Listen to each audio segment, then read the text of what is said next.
And out front now, Alexandria Ocasio-Cortez. So, I mean, as I was saying to you before, whatever people think of your politics, your tenacity and passion are something everyone should be excited about and proud of, as your rival clearly was. What do you think about this? Just when you say this is, it just shows money isn't everything. Yeah. He outraced you 10-1. Yeah. Money didn't matter. No, it didn't. And I think that, money is important in running a lot of races, and historically it's been a major predictor in who does win a race. But, if you really understand your community, if you really know how to navigate things, and I come from the background as an educator and as an organizer, when you really know a community, I think that it can give you a good enough edge to win. So now your platform, obviously, when you were an organizer, in part, at one point you were organizing for Bernie Sanders. Yes. Then you started running yourself. Your plans include abolishing ICE. Jason was going through some of these. A universal health care, as you call Medicare for all. Guarantee of a job for people who want one. Free college tuition. Do you think even your Democratic colleagues will support that platform? Well, I think that they've already started. There are plenty who have already hopped on board. There already is legislation on the floor of Congress regarding the abolishment of ICE. Leading Democratic leaders like Kamala Harris and even folks like Pramila Jayapal have already discussed this issue. We have a very large amount of co-sponsors on the Medicare for All legislation, among the Democratic caucus. So I do think that a lot of this legislation points to the America that we want to have. And I think that there's a willingness to work on these issues and get closer to that point. So how are you going to learn everything you need to know? You don't have a lot of time. Right. And obviously it's a Democratic district, so the presumption is you're heading down there. So what do you do now to learn everything you need to do, to sponsor legislation, to write the bills, to actually take these ideas and put them somewhere? Well, everyone in Congress has been a freshman at some point, and so I'm confident in my ability to navigate and learn these ropes. I feel very, very welcomed by many of the Democratic incumbents right now. We've received phone calls from senators and current incumbents welcoming me to the delegation and to the party. And so I feel very embraced by many of these individuals, and I feel like we'll be able to make it work. Okay, so a couple of the individuals who are going to make your life more difficult on the Democrat and Republican side. Let's start with Mitch McConnell. Okay, he says your win is indicative of the direction of the Democratic Party as a whole, implying that it's going all the way to socialism. Here he is. It was a stunning development. The energy in the Democratic Party is self-avowed socialist, open borders. I think it's a general election problem for them in a number of places, and a real drag on the party in terms of appealing to American voters who I don't think want us to turn into a European socialist country. Are you a drag on the Democratic Party? No. So many people across the country are inspired by this win and inspired about this race because of what it represents. It represents possibility. It represents a potential future.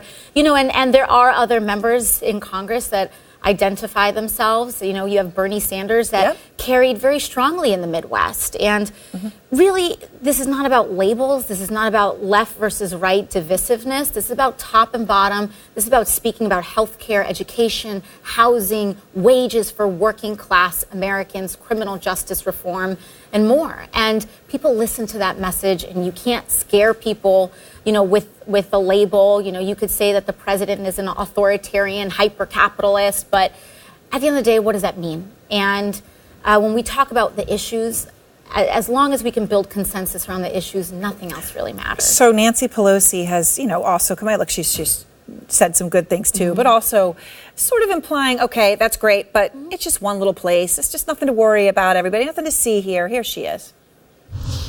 They made a choice in one district. So let's not get yourself carried away as an expert on demographics and the rest of that. Yeah, well, I think that we're in the middle of a movement in this country. I feel this movement, but that movement's going to happen from the bottom up. That movement is going to come from voters. There are a lot of really exciting races with extremely similar dynamics as mine. It's not just one district. You look at Ayanna Pressley out in Massachusetts. Same exact situation. So here's the thing, though. Nancy Pelosi's 78. You are 28. We can do the math. Okay. Yeah. So Steny Hoyer, the minority whip, 79. Jim Clyburn, 77. Yeah. Okay. Is that going to stay that way? Can someone like Nancy Pelosi, and this isn't about her as a human being, this is about the leader of your party when it comes to Congress. Is it time for new blood? Younger blood? You know, I do think that we do need to elect a generation of new people to Congress on both parties. You know, I think that some of the issues that we even have today may have to do with some of the calcified structures and relationships. And, you know, in certain seats where it's appropriate, I think that a new leaf can actually mean a lot of opportunity for the party and our future. That's interesting. The calcified. I like that's an interesting word to use. But I mean, that is part of the problem, right? You have a lot of people who are a different generation than the people they represent. Yeah, and this is about diversity as well. And you know, we have to have a diversity of age as in Congress represented too. So, you know, you told CNN earlier today you to support the impeachment of President Trump. Bernie Sanders, obviously, you worked for him. He was asked specifically to respond to your comments, and I just want to play for you what he said. Sure. I'm a member of the United States Senate. I'm going to have to be, if impeachment proceedings go forward, I'm going to be judging on that. So it's premature to me to be calling for his impeachment. Second of all, we have the Mueller investigation, which is ongoing, and I think it'll be, from my perspective, jumping the gun. Do you see him as a mentor? Do you say, okay, maybe I went too far on that, or no? You know, I am so willing and open. You know, what we do is we build consensus, and that is what governance is all about, you know. I may have a certain opinion. You know, I think that the president has more than enough action for us to kind of investigate these things. You know, you look at what the Republicans voted on impeachment with Bill Clinton, and it seems like, you know, as we say in the Bronx, seems like papitas compared to this current administration. But I am absolutely willing to work with.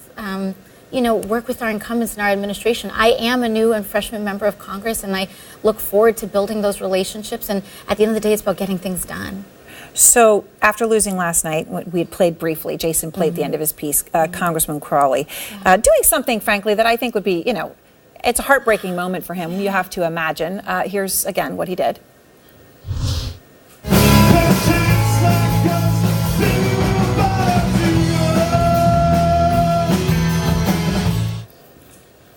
How did that make you feel? It makes me emotional just watching it.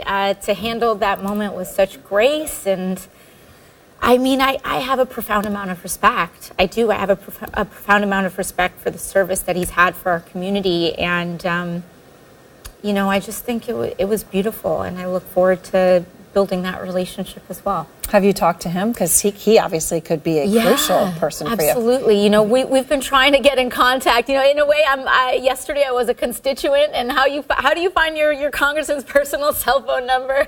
We're looking for it, but we've been reaching out, and I greatly look forward to having that conversation. So you don't have a cell phone number yet? No, we're working on it. We're working on it. All right. Well, I'm sure he will take the call. Yeah. And your line has probably been busy through much of the day. Yeah, my phone is bricked. All right. Well, thank you so much. I appreciate it. And I hope everyone watching, again, agree with her or disagree with her, is inspired by the fact that you can come from behind and from nowhere in this country and still go into public service.